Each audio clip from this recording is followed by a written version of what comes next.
நம்ம சேனல்ல எதை பத்தி பார்க்க போறோம் சொன்னா, கொல்கட்டாவில் டாக்டர் வந்து கற்பழிச்சிருக்காங்க ஹாஸ்பிட்டல்லையே. அது என்ன ஆச்சு, அதுல மறைக்கப்பட்ட உண்மைகள் என்ன அப்படின்றதான் தெளிவா நம்மளுடைய சேனல்ல பார்க்க போறோம். நம்ம சேனலை சப்ஸ்கிரைப் பண்ணாம நிறைய பேர் பார்த்துக்கிட்டீங்க. ஃபீனிக்ஸ் தமிழ் சேனலை சப்ஸ்கிரைப் பண்ணி பாருங்க. இந்த வீடியோவை ஃபுல்லா பாருங்க. ஏன்னு சொன்னா அந்த டாக்டருக்கு நடந்த அநீதி யாருக்குமே நடக்கக்கூடாதுன்றது தான் நம்ம இந்த சேனல் மூலியமா சொல்ல இருக்கோம். அதில் நிறைய உண்மைகள் வந்து மறைக்கப்பட்டிருக்கு. போன வாரம் வியாழக்கிழமை எப்பவும் போல் வேலைக்கு, அதாவது பிஜி செகண்ட் இயர் படிக்கக்கூடிய மாணவி எப்பவும் போல் அந்த ஹாஸ்பிட்டலில் வேலை பார்த்துட்டு, அங்கே உள்ள பசங்களோட வேலை பார்த்துட்டு ரொம்ப டயர்டாக இருக்குன்னு, எப்படி ஒரு நாளில் 24 ஹவர்ஸில் 35 மணி நேரம் வேலை பார்த்த அந்த டயர்டில் கொஞ்ச நேரம் ரெஸ்ட் எடுக்கலாமேன்னு சொல்லி, அங்கே ரெஸ்ட் எடுக்க ஹாஸ்பிட்டலில் பொதுவாகவே ரூம்ஸ் எல்லாம் இருக்காது, ஒன்றும் ஹாஸ்டல் போகணும் அப்படின்ற பட்சத்தில் சரி செமினார் ரூம் இருக்குது அங்கே போய் உட்கார்ந்துருப்போன்னு சொல்லி அங்கே போய் உட்கார்ந்த பெண்ணை பாலியல் வன்புணர்வு செஞ்சு சாகடிச்சிருக்காங்கன்னு சொன்னால் எவ்வளவு பெரிய விஷயம். இது போன வாரம் வியாழக்கிழமை நைட்டு நடக்குது. மறுநாள் வெள்ளிக்கிழமை காலையில் அந்த செமினார் ரூமை க்ளீன் பண்ணுறவங்க சொன்னதுக்கப்புறம் போலீஸ் விரைந்து வருது, டாக்டர்ஸ் விரைந்து வராங்க. அந்த பொண்ணை வந்து கொண்டு போய் அதாவது மாச்சூரியில் போய் வச்சிடுறாங்க. அதுக்கப்புறம் போலீஸ் வந்து யாருன்னு கண்டுபிடிக்கிறதுக்காக தொடர்ந்து விசாரணையை மேற்கொண்டுட்டு வரும்போது மிக அதிர்ச்சி தரக்கூடிய ஒரு தகவல் வந்து கிடைக்குது. அங்கேயே பணிபுரியக்கூடிய ஒரு சிவில் வாலண்டியர் சஞ்சய் ராய்ன்னு சொல்லக்கூடிய ஒரு அயோக்கியன் வந்து என்ன பண்ணியிருக்கான், மது போதையில் அந்த பொண்ணை கற்பழிச்சிருக்கான். அது எப்படா கண்டுபிடிச்சாங்கன்னு பார்த்தா, அவன் போகும்போது ப்ளூடூத்தோட போட்டிருக்கான், ப்ளூடூத்தோட உள்ளே போயிருக்கான். வரும்போது அந்த ப்ளூடூத்தை மறந்தாங்க விட்டு வந்துட்டான். வியாழக்கிழமை நைட்டு அந்த பொண்ணை கற்பழித்து முடிச்சுட்டு அவன் வீட்டுக்கு போயிட்டு ட்ரெஸ் எல்லாம் மாற்றிட்டு அந்த போலீஸ்காரங்களோடையே சேர்ந்து அந்த பொண்ணுடைய பாடியெல்லாம் எடுத்துகிட்டு போய் எல்லா வேலையும் அவனும் பார்த்துருக்கான். ஒரு அதிர்ச்சி என்னன்னு சொன்னால், எல்லாத்தையும் குற்றத்தையும் செஞ்சு நம்ம மாட்டிக்க மாட்டோம்னு சொல்லி அவன் தான் பாருங்கள். அவனுடைய ப்ளூடூத் வந்து அங்கே கிடைச்சதுக்கப்புறம் அதை விசாரித்ததுக்கப்புறம் தான் தெரியுது அவன் தான் கற்பழிச்சிருக்கான் மது போதையில். அந்த பொண்ணை ரொம்ப துன்புறுத்தி ஒரு டாக்டர் ஆகிறதே மிகப்பெரிய விஷயம். ஃபஸ்ட்லாம் வந்து நீட்டுக்கு இப்போ தான் நீட்டெலாம் இருக்குது. ஃபஸ்ட்டு அந்த மாதிரிலாம் இல்லை. +2 நம்ம எழுதுனான்னு சொன்னால் நம்ம டேரெக்டாக +2 நல்ல மார்க் எடுத்தோம்னு சொன்னால் நம்ம டேரெக்டாக போய் டாக்டர் ஆகிடலாம். ஆனால் இன்றைக்கி அப்படி இல்லை. நீட்டு, என்ட்ரன்ஸ் எக்ஸாம் இதெல்லாம் கஷ்டப்பட்டு ஒரு பொண்ணு வந்து யூஜி முடித்து பிஜிக்கு போகிறன்றது சர்வசாதாரணம் கிடையாது. பிஜியினுடைய என்ட்ரன்ஸ் எக்ஸாம்ன்றது மிக கடினமாக இருக்கும். அந்த எக்ஸாம்லாம் தேர்ச்சி பெற்று செகண்ட் இயர் அவங்க வீட்டில் எவ்வளோ கனவோடு இருந்திருப்பாங்க. அந்த பெண்ணை கற்பழித்து இறந்ததுக்கப்புறம் அந்த காலேஜினுடைய பிரின்ஸிபலை போய் கேட்குறாங்க. எவ்வளோ அசால்ட்டான ஒரு பதிலை சொல்கிறாரு பாருங்க அந்த பிரின்ஸிபல். எனக்கு என்னவோ சந்தேகம் இருக்குது, இந்த பிரின்ஸிபலும் இதில் தொடர்பில் இருப்பாருன்னு சொல்லி. ஏன்னு சொன்னால் அந்த பொண்ணு ஏன் செமினார் ரூமில் போய் ரெஸ்ட் எடுக்குது? வேலைக்கு வந்தால் படிக்கிற வேலையை மட்டும்தானே பார்க்கணும், எதுக்கு செமினார் ரூமில் போய் ரெஸ்ட் எடுக்குதுன்னு சொல்லி அவர் வந்து கேட்குறாரு. இது மிகப்பெரிய ஒரு போராட்டத்துக்கு அப்புறம் அந்த கல்லூரியினுடைய பிரின்ஸிபலை வந்து கோர்ட்டு வந்து அவரை வந்து காலேஜுக்கு வரக்கூடாதுன்னு சொல்லியிருக்கு. அப்போ எவ்வளவு பெரிய ஒரு அநீதி நடந்திருக்கு. கவர்மெண்ட் ஹாஸ்பிட்டல், இத்தனைக்கும் ப்ரைவேட் ஹாஸ்பிட்டல் கிடையாது, ஒரு கவர்மெண்ட் ஹாஸ்பிட்டலில் இந்த மாதிரி அநீதி நடக்குதுன்னு சொன்னால் யாருக்குமே இந்த மாதிரி அநீதி நடக்காது.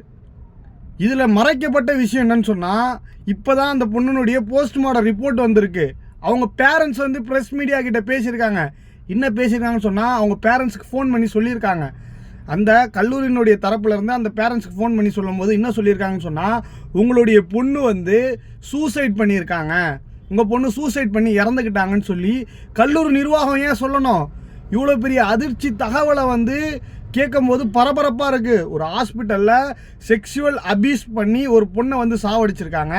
அந்த பொண்ணுடைய வீட்டுக்கு தகவல் சொல்லும் போது எப்படி சொல்கிறாங்கன்னு சொன்னால், அந்த பொண்ணு வந்து சூசைட் பண்ணி இறந்துருச்சு அப்படின்னு சொல்லி, போஸ்ட்மார்ட்டமே பண்ணக்கூடாதுன்ற ஒரு அளவுக்கு அந்த பேரண்ட்ஸை வந்து பிரெயின் வாஷ் பண்ணியிருக்காங்க. அதையும் மீறி அங்கே போஸ்ட்மார்ட்டம் நடந்திருக்கு. அந்த போஸ்ட்மார்ட்டத்தில் சொன்ன தகவல்னா அந்த பொண்ணை வந்து ரொம்ப துன்புறுத்தி சாவடிச்சிருக்காங்க.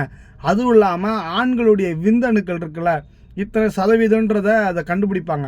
அப்படி கண்டுபிடிக்கும் போது அளவுக்கு, அதாவது ஒரு ஆளில் நிறைய பேர் ரேப் பண்ணியிருந்தால் தான் அந்த அளவுக்கு விந்தணுக்கள் வந்து போயிருக்கும் அப்படின்ற ஒரு அதிர்ச்சி தகவலை சொல்லியிருக்காங்க.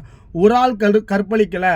போஸ்ட்மார்ட்டம் ரிப்போர்ட்டில் சொல்லக்கூடியது என்னென்னா, ஒரு ஆள் கற்பழிக்கல, பலரும் கற்பழிச்சிருக்காங்கன்றத ஒரு அதிர்ச்சி தரும் ஒரு தகவலை வந்து சொல்லியிருக்காங்க. இது மிகப்பெரிய போராட்டத்துக்கு அப்புறம் அங்கே உள்ள மாணவர்கள், அங்கே உள்ள டாக்டர்கள் தொடர்ந்து போராட்டத்தை முன்னெடுத்து அதை சிபிஐக்கு மாற்றணும்னு சொல்லி சிபிஐக்கு மாற்றி சிபிஐ விசாரணைக்கு வந்தது. அந்த ஹாஸ்பிட்டலுக்கு போகும்போது அந்த செமினார் ரூமுடைய பில்லர், அதாவது செவரை வந்து இடிச்சிருக்காங்க. ஏன் செவரை இடிக்கணும்?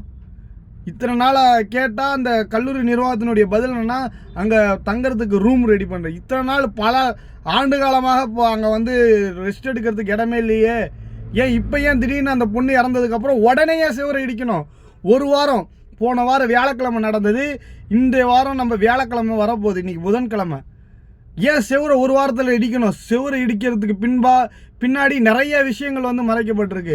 எல்லாமே அந்த பொண்ணுடைய வீட்டுக்கு சொன்ன தகவல் போய், அந்த பொண்ணு வந்து அந்த பொண்ணை கற்பழித்தது ஒரு ஆளா 2 ஆளான்றது இன்னும் தெரியலை. போஸ்ட்மார்ட்டம் ரிப்போர்ட்டில் நிறைய பேருன்றாங்க. இப்போ அந்த செவரை இடிச்சிருக்காங்க.